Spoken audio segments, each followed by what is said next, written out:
हिंदू धर्म में तुलसी का पौधा केवल एक वनस्पति नहीं बल्कि एक दैवीय स्वरूप है, जिसे साक्षात भगवान विष्णु और माता लक्ष्मी का प्रतीक माना जाता है। शास्त्रों में तुलसी को विष्णु प्रिया कहा गया है, जिसका अर्थ है भगवान विष्णु की प्रिय। तुलसी के पत्तों के बिना भगवान विष्णु किसी भी भोग को स्वीकार नहीं करते। जो व्यक्ति तुलसी की पूजा करता है वह कभी दरिद्र नहीं रहता, उसकी दुर्गति नहीं होती और वह घोर पाप करने पर भी नरक की यातना से मुक्त हो जाता है। तुलसी को मात्र जल अर्पित करने से अनंत पुण्य प्राप्त होता है और मनुष्य का जीवन सुख, शांति और समृद्धि से परिपूर्ण हो जाता है। यह कथा तुलसी के इस अपार महत्व को एक प्राचीन और पुण्यदायी कहानी के माध्यम से विस्तार से प्रकट करती है। द्वारका नगरी, जो भगवान श्री कृष्ण का पवित्र निवास स्थल है, वहां एक शांत सायंकाल में श्री कृष्ण अपनी प्रिय पत्नी देवी सत्यवती के साथ एक सुंदर उपवन में विराजमान थे। चारों ओर कमल के फूलों की सुगंध और पक्षियों का मधुर सन्नाद वातावरण को और भी रमणीय बना रहा था। सत्यवती, जिनका मन भक्ति और ज्ञान की प्यास से परिपूर्ण था, ने श्री कृष्ण से विनम्रतापूर्वक पूछा, हे नाथ, आप तीनों लोकों के स्वामी, सृष्टि के पालनकर्ता और समस्त प्राणियों के रक्षक हैं, फिर भी आप तुलसी के पौधे की इतनी श्रद्धा और भक्ति के साथ पूजा क्यों करते हैं? प्रत्येक प्रभात में आप इसे जल क्यों अर्पित करते हैं? मैं तुलसी को जल चढ़ाने के महत्व और इसके पुण्य फल को विस्तार से जानना चाहती हूं। श्री कृष्ण ने सत्यवती की जिज्ञासा को देखकर सौम्य मुस्कान के साथ उत्तर दिया, हे सत्यवती, तुलसी साक्षात माता लक्ष्मी का स्वरूप है। इसकी पूजा और जल अर्पण से असंख्य लाभ प्राप्त होते हैं। तुलसी को जल चढ़ाने मात्र से मनुष्य के करोड़ों जन्मों के पाप नष्ट हो जाते हैं और उसे स्वर्गलोक की प्राप्ति होती है। इस महत्व को समझाने के लिए मैं तुम्हें एक प्राचीन कथा सुनाता हूं, जो पुण्यदायी और जीवन परिवर्तनकारी है। इस कथा को सुनने मात्र से मनुष्य को 100 वर्ष तक तुलसी को जल अर्पित करने का फल प्राप्त होता है। सत्यवती ने उत्साह और श्रद्धा के साथ कहा, हे प्रभु, मैं इस कथा को पूरे ध्यान और भक्ति से सुनना चाहती हूं। कृपया मुझे यह कथा सुनाई। श्री कृष्ण ने कहा, हे सत्यवती, यह कथा अत्यंत प्राचीन और पुण्य प्रदान करने वाली है।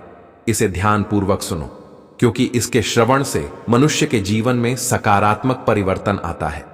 पूर्व काल में अवंती नगरी, जो अपनी प्राचीन संस्कृति और वैदिक परंपराओं के लिए विख्यात थी, वहां धर्मदास नाम का एक ब्राह्मण रहता था। वह जन्म से ब्राह्मण था, परंतु उसके कर्म अत्यंत नीच और पापपूर्ण थे। धर्मदास चमड़े, ऊनी वस्त्रों और कंबल जैसे पदार्थों का व्यापार करता था, जो उस समय समाज में हेय दृष्टि से देखा जाता था। वह एक कपटी और धूर्त व्यक्ति था, जिसका मन सदा बुरे कार्यों में रमता था। वह चोरी, जुआ और वेश्यागमन जैसे पापों में डूबा रहता था। उसने अपने जीवन में कभी वेदों या शास्त्रों का अध्ययन नहीं किया, न ही किसी देवी देवता की पूजा की। उसका मन हमेशा दूसरों के धन को हड़पने की योजनाओं में उलझा रहता था। दिन में वह व्यापार करता और रात में वेश्याओं के साथ समय बिताता। इस प्रकार वह अपना जीवन केवल पाप कर्मों में व्यतीत करता था। धर्मदास ने कभी भगवान विष्णु का नाम तक नहीं लिया। वह पूजा पाठ, दान धर्म और सत्कर्मों से कोसों दूर था। उसका जीवन पाप की गहरी खाई में डूबा हुआ था और वह सदा स्वार्थी और लोभी बना रहता था। उसके हृदय में न तो भक्ति थी, न ही करुणा। वह केवल सांसारिक सुखों और धन की लालसा में जीता था। वर्षों तक इस पापमय जीवन को जीने के बाद एक दिन धर्मदास व्यापार के सिलसिले में माहिष्मती नगरी पहुंचा। यह नगरी नर्मदा नदी के तट पर बसी थी, जो एक पवित्र तीर्थ स्थल के रूप में जानी जाती थी। नर्मदा का जल निर्मल और पवित्र था और वहां दूर दूर से लोग स्नान और पूजा के लिए आते थे। माहिष्मती नगरी के निकट नर्मदा नदी के तट पर एक पवित्र आश्रम था, जो वैदिक ज्ञान और भक्ति का केंद्र था। इस आश्रम में कई विद्वान ब्राह्मण निवास करते थे, जो पुराणों का पाठ करते और भगवान विष्णु की भक्ति में लीन रहते थे। आश्रम का वातावरण शांत और सात्विक था। वहां की वायु में मंत्रोच्चार और यज्ञ की सुगंध बसी थी। धर्मदास, जो स्वभाव से पाखंडी था, ने ढोंग रचते हुए उस आश्रम में शरण ली। वह विद्वान ब्राह्मणों के बीच रहने लगा, हालांकि उसका उद्देश्य केवल व्यापार और स्वार्थ सिद्ध करना था। आश्रम में रहते हुए धर्मदास को अनायास ही भगवान विष्णु के भजनों और कीर्तनों को सुनने का अवसर मिला। वहां के विद्वान ब्राह्मण सुबह शाम भगवान की स्तुति में मग्न रहते थे। उनके मंत्रोच्चार और भक्तिभाव से आश्रम का वातावरण और भी पवित्र हो जाता था। धर्मदास, जो भक्ति से अनभिज्ञ था, उनके बीच केवल बाहरी दिखावे के लिए रहता था। एक दिन आश्रम में गौ पूजन का एक भव्य आयोजन हुआ।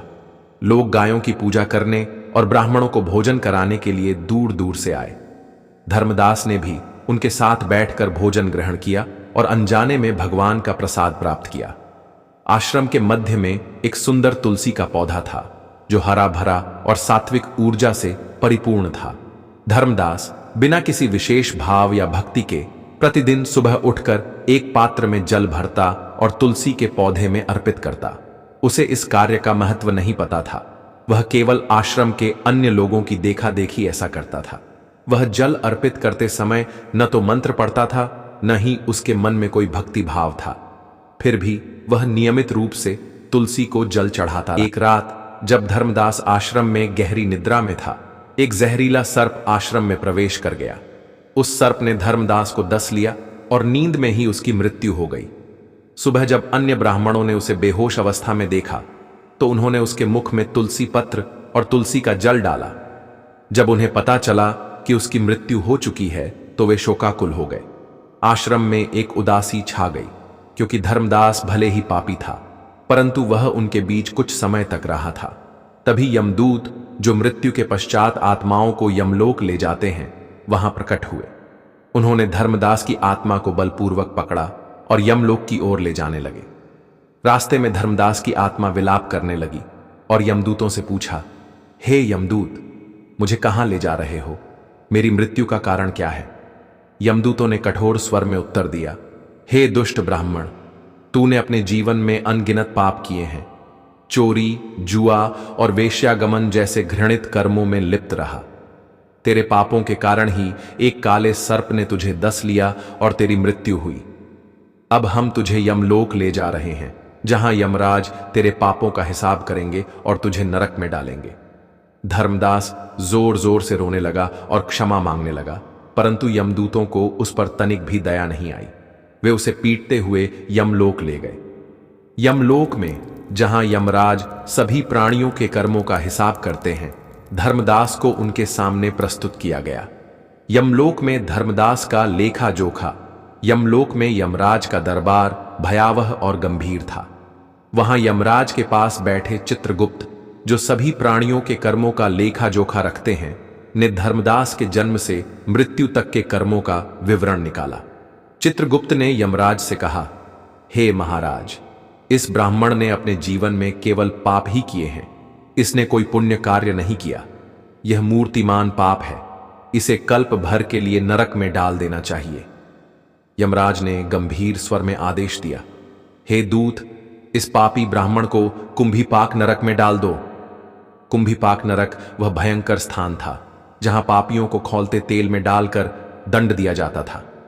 यमदूत हंसते हुए धर्मदास को ले गए और उसे मुदगर से पीटने लगे, जिससे उसका मस्तक टूट गया। फिर वे उसे कुंभीपाक नरक में ले गए, जहां खौलते तेल के विशाल घड़े थे, जिनके नीचे भयंकर अग्नि धधक रही थी। यमदूतों ने धर्मदास को उस खौलते तेल में डाल दिया। लेकिन जैसे ही धर्मदास उस खौलते तेल में गिरा, एक अद्भुत और अविश्वसनीय घटना घटी। खौलता तेल एकदम शीतल हो गया और नरक की अग्नि बुझ गई। यह देखकर यमदूत आश्चर्यचकित रह गए। ऐसा पहले कभी नहीं हुआ था। उन्होंने असंख्य पापियों को उस नरक में डाला था, परंतु सभी उस खौलते तेल में छटपटाते थे। लेकिन धर्मदास के गिरते ही सब कुछ शांत और शीतल हो गया। आश्चर्यचकित यमदूत तुरंत यमराज के पास दौड़ा और बोला, हे यमराज, आपने जिस ब्राह्मण को कुंभीपाक में डालने का आदेश दिया था, उसके गिरते ही नरक की अग्नि बुझ गई और खौलता तेल ठंडा हो गया। यह कैसे संभव है? यमराज भी इस घटना से चकित हो गए और बोले, यह तो अत्यंत विचित्र है। ऐसा पहले कभी नहीं हुआ। तभी वहां देवर्षि नारद प्रकट हुए। नारद, जो त्रिलोक संचारी और भगवान विष्णु के परम भक्त थे, का आगमन यमलोक में सौभाग्य की बात थी। यमराज ने उनका स्वागत किया और इस विचित्र घटना के बारे में बताया। नारद जी ने मुस्कुराते हुए कहा, हे धर्मराज, यह ब्राह्मण नरक के योग्य नहीं है। इसने अनजाने में एक ऐसा पुण्य कार्य किया है जो नरक का नाश करने वाला है। जो व्यक्ति पुण्यात्माओं के साथ रहता है उसे उनके पुण्य का अंश अवश्य प्राप्त होता है।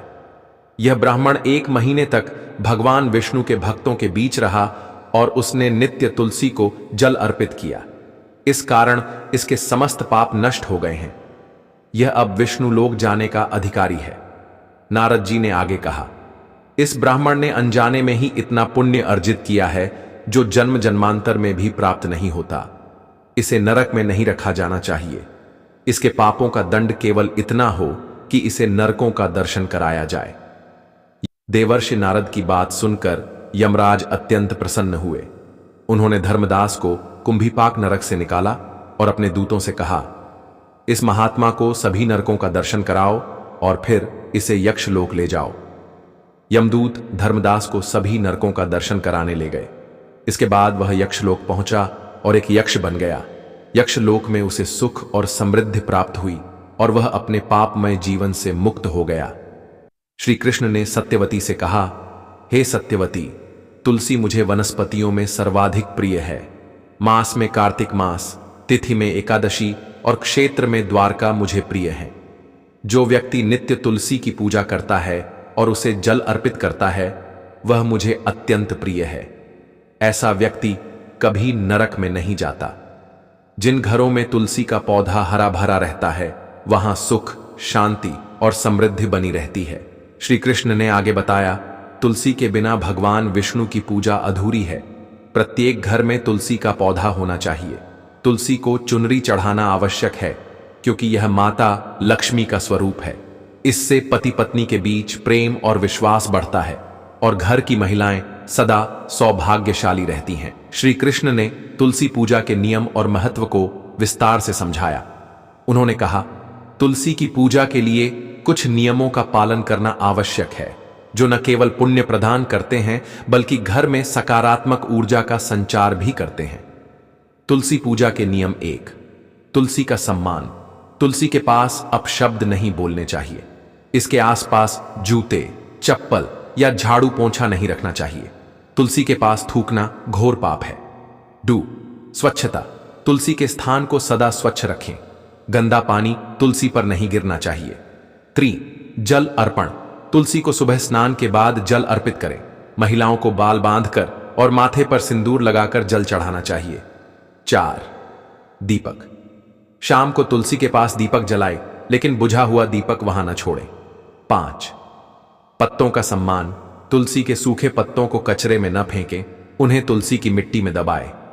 6, वर्जित दिन। रविवार को तुलसी के पत्ते नहीं तोड़ने चाहिए और न ही जल चढ़ाना चाहिए। 7, शालिग्राम। तुलसी के गमले में शालिग्राम रखना शुभ है।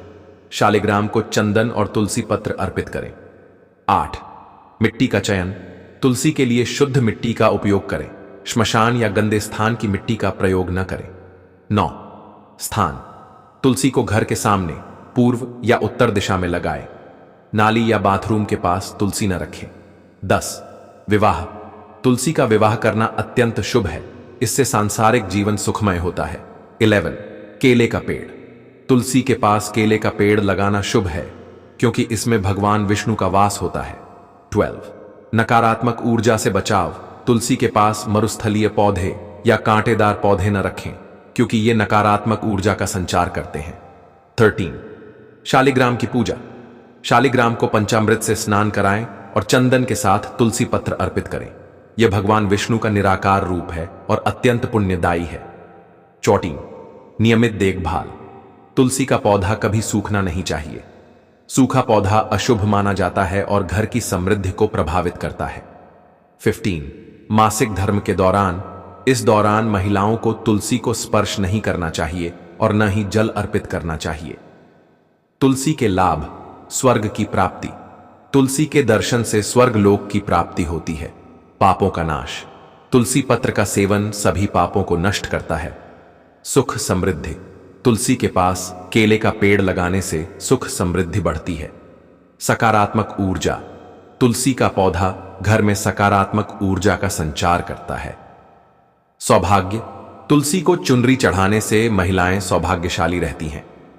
पारिवारिक सुख, तुलसी का विवाह करने से पारिवारिक सुख और शांति बढ़ती है। नकारात्मकता का नाश, शालिग्राम के साथ तुलसी की पूजा से घर की नकारात्मक ऊर्जा नष्ट होती है।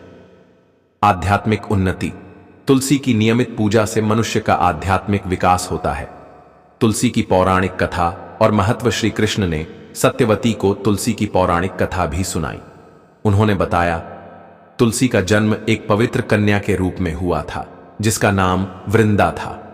वृंदा भगवान विष्णु की परम भक्त थी और उनकी भक्ति से प्रसन्न होकर भगवान विष्णु ने उन्हें वनस्पति के रूप में तुलसी का स्वरूप प्रदान किया। तुलसी का प्रत्येक पत्ता भगवान विष्णु के प्रति प्रेम और भक्ति का प्रतीक है, इसलिए तुलसी की पूजा भगवान विष्णु की पूजा के समान है। श्री कृष्ण ने आगे कहा, तुलसी का महत्व केवल धार्मिक ही नहीं बल्कि वैज्ञानिक भी है। तुलसी का पौधा वातावरण को शुद्ध करता है और नकारात्मक ऊर्जा को नष्ट करता है। इसके पत्ते औषधीय गुणों से युक्त हैं जो स्वास्थ्य के लिए लाभकारी हैं। तुलसी का पौधा घर में सकारात्मक ऊर्जा का संचार करता है और परिवार के सदस्यों को मानसिक शांति प्रदान करता है। श्री कृष्ण ने सत्यवती से कहा, हे सत्यवती, तुलसी की महिमा अनंत है। जो व्यक्ति इस कथा को सुनता है उसे 100 वर्ष तक तुलसी को जल चढ़ाने का फल प्राप्त होता है। तुलसी के प्रति श्रद्धा और नियमित पूजा से मनुष्य का जीवन पवित्र और सुखमय बनता है। तुलसी केवल एक पौधा नहीं बल्कि माता लक्ष्मी और भगवान विष्णु का साक्षात स्वरूप है।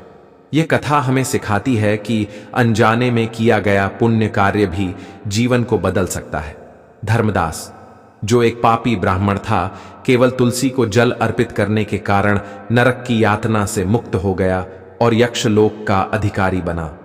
तुलसी की पूजा और जल अर्पण से न केवल पाप नष्ट होते हैं बल्कि भगवान विष्णु और माता लक्ष्मी का आशीर्वाद भी प्राप्त होता है। जय श्री कृष्ण, जय मां तुलसी।